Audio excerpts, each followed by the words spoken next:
don't assume that God didn't send you there to learn something about yourself from an inmate who has the Holy Spirit.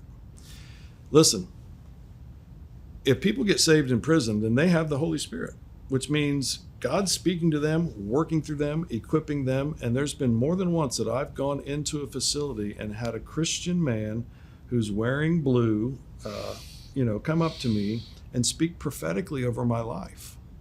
If you go in with an attitude that they have nothing to offer me, I'm doing all of this for them, then you're going to miss out on the biggest blessing of your life.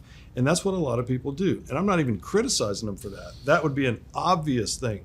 We're going in to see inmates, right? What could they possibly have to offer me?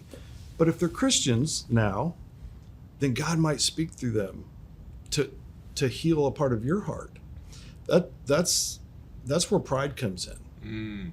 And it happened to me a couple of times. And when I began to really allow God, wherever he's at and in whom he wants to speak to me, whether they're an inmate, a pastor, a parachurch leader, an evangelist, a speaker, I would have no problem if Nick Vujicic wanted to speak something prophetically into my life. I mean, that would be awesome. But what about a guy who committed murder, right, but then has come back to know Jesus and now has the gift, a prophetic gift or intercessory prayer?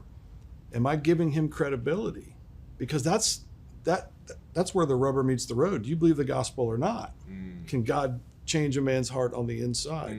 What I see so many programs do is go in with that blinder up to say, this is a one-way transaction. And God is so wanting to change parts of our heart through inmates who now have the Holy Spirit and have come back to Christ.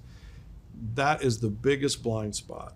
And you hear people come back, well, I was very blessed today because they really blessed me. When really what God is trying to do often is to change a part of you through them, because that's what he does. Through the most unlikely of places and people, God speaks for the betterment of his kingdom and to glorify himself. So Amen. Go looking for that nugget that God wants to bless you with. Amen. And you'll have instant kinship with the inmate population.